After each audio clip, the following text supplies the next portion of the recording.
Hey there, parents. Dr. Steve Graef here with Mindurance for another installment of Ask Dr. Steve in partnership with Child and Adolescent Behavioral Health.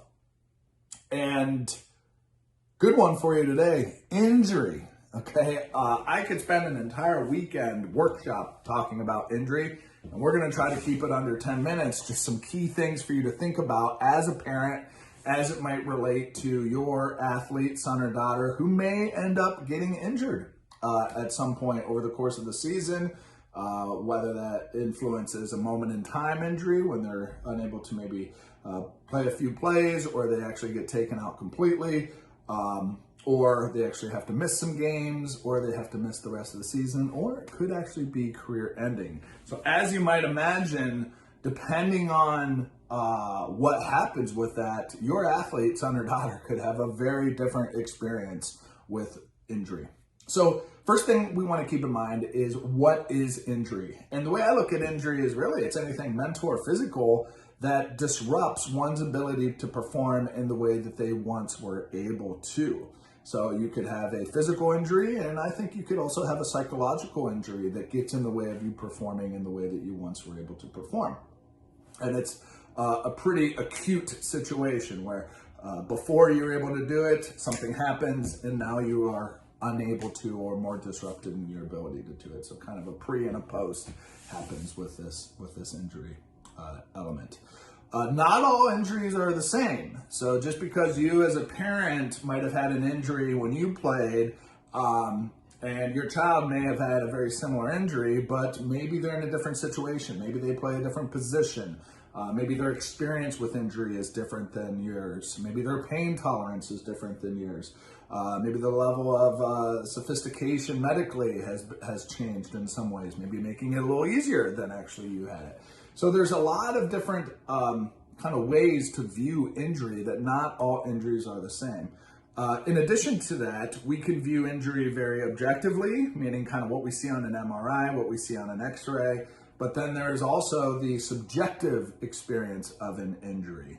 So just because the X-ray shows that there's not a lot of significant damage, mentally the athlete may still be very much experiencing a lot of pain, a lot of discomfort, or a lot of impediment doing the things that they would like to be doing. So the level of dysfunction can be both objective and subjective, and so we as parents need to be aware of both of those realities simultaneously.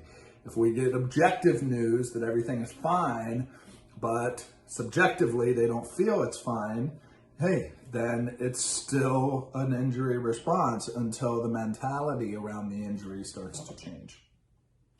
And finally, as it relates to this kind of intro, injury attitudes, or attitudes about injury, are very, very important. So those are very much going to be influenced by a variety of things. If you were somebody who has had a lot of injuries, you may be a little bit more laissez-faire about injury. Oh, it's fine, rub some dirt on it, you'll be fine in a little bit.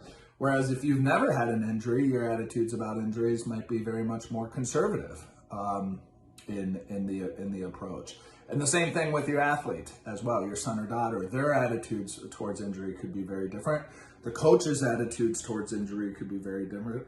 Medical staff's attitudes towards injury are going to be very different. So understanding that all parties involved in an injury might not be looking at the same thing in the exact same way. So as a parent, I think it's just important to be aware of that. I like to break down the injury process in 5 stages. So stage number 1 is pre-injury, meaning before the injury even happens.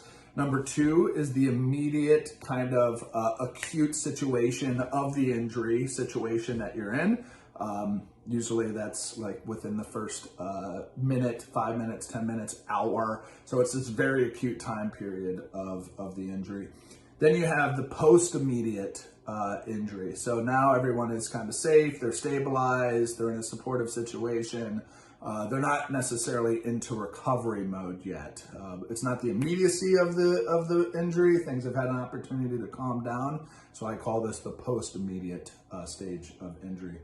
Then you have recovery. So that's the actual period. Maybe that's a minute. Again, maybe that's a month. Maybe it's a year of recovery, depending on the injury. And then finally, you have the return to play experience that might be possible. Other times it might include retirement or moving on from the sport. But in this case, kind of this return to play is the fifth stage, as I see it, of injury.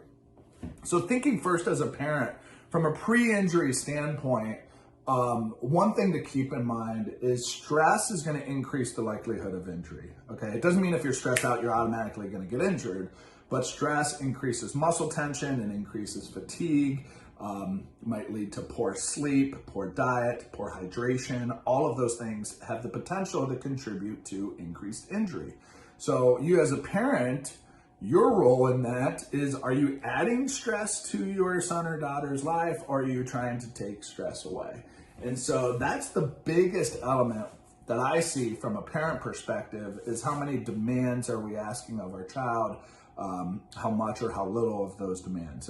Is our child involved in a lot of different things at a lot of different places, and then just constantly running around, and they're sleep deprived because they're waking up early for training? You know, these are all things as a parent we want to be able to keep in mind as a way to reducing our child's stress overall. Reducing our child's stress overall does not mean completely protecting our child from everything. It just means thinking a little bit more deliberately and proactively of how many demands are we putting on Timmy or Susie's plate, okay? Do they want those things on their plate? How much are we contributing to those things on our plate? So just some things to keep in mind from a pre-injury standpoint. Number two then, immediate. So let's assume, unfortunately, your athlete gets injured. Well, in that moment, this is not a matter for I told you so, or oh my gosh, what happened? You know, this is a moment of making sure your child is safe, making sure you're offering support in that moment, and making sure that you're steadfast in that support as being an unwavering individual that's going to be there for your athlete regardless of how little or how severe this injury is.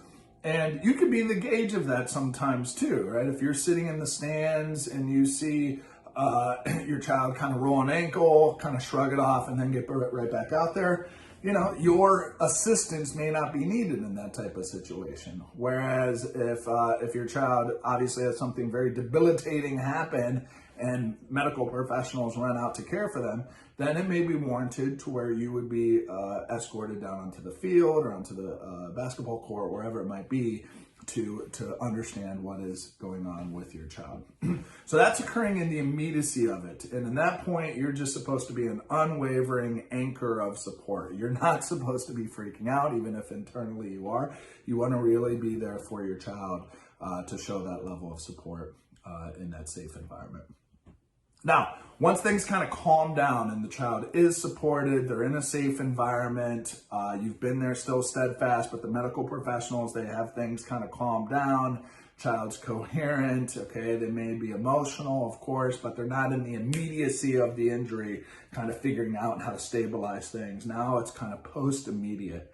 And again, this is very similar, where your job is to be that supportive anchor and to just check in and monitor how is your athlete doing. It's less immediate, less acute, but still it's kind of heightened, and you may still be gathering information, talking to medical professionals about what's going on and what additional steps might be needed. So your job, again, is to just manage your emotions, to be there for your son or daughter, and to gather as much information as you need in order to proceed forward. You may be interacting with coach, you may be interacting with medical professional, you may be interacting with the athletic trainer. So again, kind of being a fronted source for that, maybe taking down notes. Again, the importance of managing your emotion. Then eventually the immediacy kind of subsides, and now it's just about recovery. And during recovery, again, support. You're being a support. You're not pushing your child faster along recovery. We really want, you may also be discussing the care and the recovery with medical professionals. You may be taking your child to appointments. So there may be a little bit of errand runner, logistical tasks that are associated with the recovery piece. And I think it's important to have a care tracking. So not a contract, a care track. And so talking with your son or daughter of how do you want my role to be? What do you want my role to look like while you're recovering? because some parents have the tendency to really want to ask a bunch of questions, like, how are you doing today? How's it feeling today? When do you think you'll be back? Other people, they might be a little more checked out, right? They're out to lunch, or they're not really checking in as much. And so I think there's an opportunity to have like a very deliberate, proactive conversation with your son or daughter about, hey, you're injured, you're not performing. How do you want me to engage with you during this time? All right, what do you feel would be supportive? And if your child has no idea, that's okay. All right, again, you can just reiterate that you want to be there for him or her in the way that makes sense, and to just have an open dialogue of conversation as it relates to that recovery, because it's an important piece. Recovery and injury, you're essentially taking away one's ability to do something they very much care about, which is going to be distressing.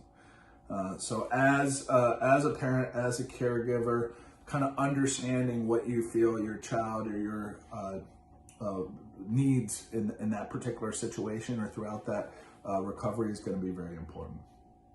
And then the other final piece of this is then returning to play. And returning to play is, again, we have this objective reality of you are healed versus the subjective reality, meaning I'm ready mentally to play. And those can be two very different things sometimes. Sometimes mentally they're so ready to play, but actually objectively they're not. Other times it's very clear objectively they're fine, but mentally they still feel held back and unable to perform the task that they need. And I think as a parent, it's just really important for us to understand that, because the more we add pressure and stress to the situation, subjectively it's not going to help. All right, so if there's a mental block in returning to play, putting pressure is not going to help the cause. So we need to understand and appreciate that sometimes there's this difference between the objective return to play and the subjective return to play. And if your child's having some struggle getting back out there, that it's understandable and it might be appropriate to talk to a professional.